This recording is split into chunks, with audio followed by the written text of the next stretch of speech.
Alright, this is a harvest moon, super moon, full moon reading for Virgo. This is going to happen September 18th at 10:34 p.m.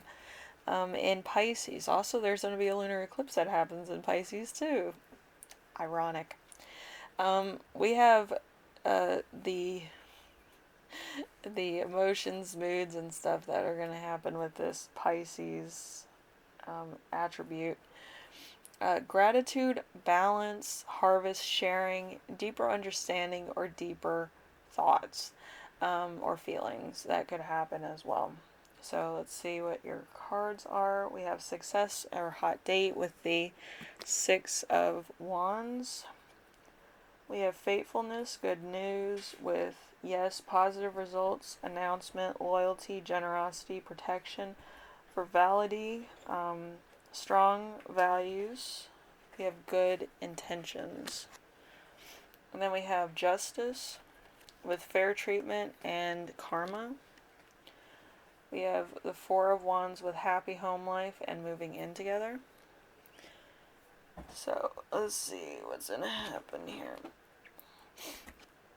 Alright, we have with reactive pattern, fear rising up from healing. We have a new relationship. This new relationship kind of gives you, like, you're happy about it, but at the same time you're dreading it because you're not sure how the other person's going to react, or you're not sure. You're just like, what the fuck am I going to do? But I think it's going to happen pretty well for you. I just think that it's all in your head pretty much at the moment, and then like once you like ask them out, you're gonna be like really astonished that they said yes, and you're at ease at a moment, and then you're like, oh shit, I'm gonna have to talk to them now. What the hell are we gonna talk about? But I feel like everything's gonna be fine. I feel like this person's gonna understand that you're a weirdo. Virgos are cute when they're crazy. Because with Virgos, you already know that they're not gonna do anything that's gonna be like serial killery or anything like that. So they're gonna find your little ramblings cute. Anyway, so the sun and self-expression here is duality. You're probably gonna have a Gemini duality in your chart somewhere. So you're gonna be like really smart, but you're gonna be really funny at the same time, or you're gonna make connections with other things, or be really like intrigued by your date or your relationships stuff, you know, categorically stuff like that. Find that really fun. Anyway, so we have the moon. We have emotions most closely connected with this illumination. We have generosity. So you're going to be generous, they're going to be generous.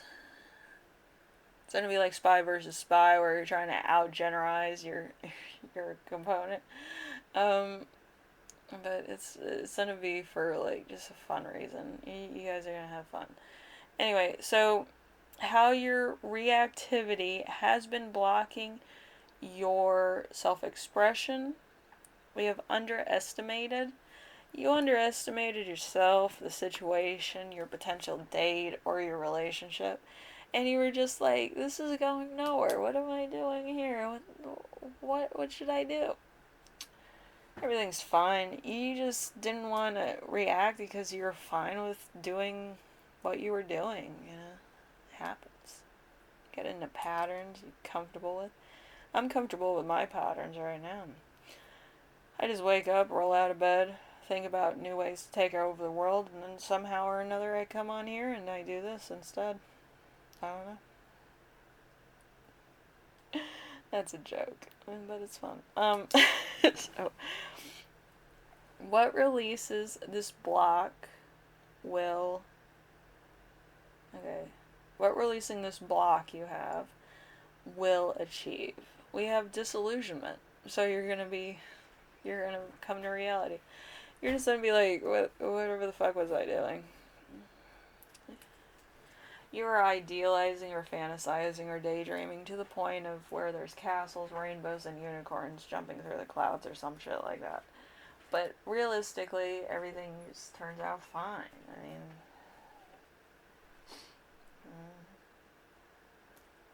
fun.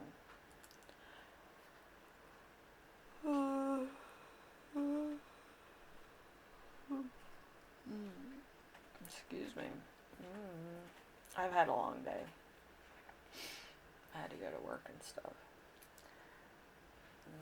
I also had to let a caterpillar free. Live his dreams of becoming whatever the heck his species does. I think they become like moths or something. That was fun.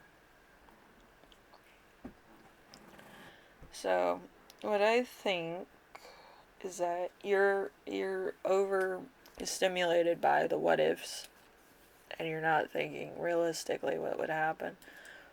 Realistic things that would happen are things that you can interpret into your own life as it stands now. Like going to the grocery store, making dinner, and like talking and shit, or watching like TV shows.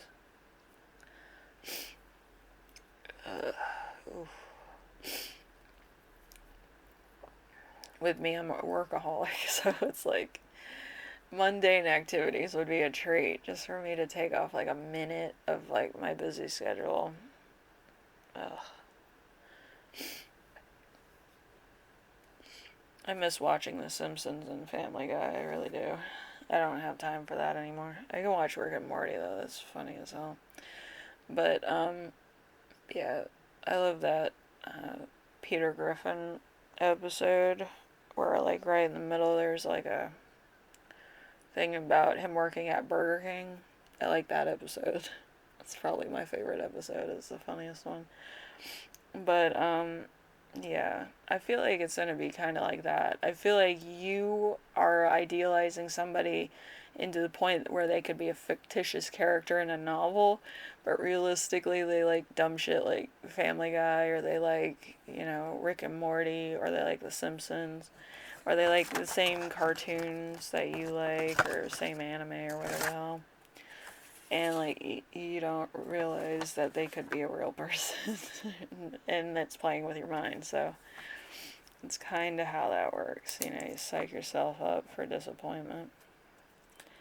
Anyway, this is where I leave you, Virgo, and I will see you in the next reading. All right, later.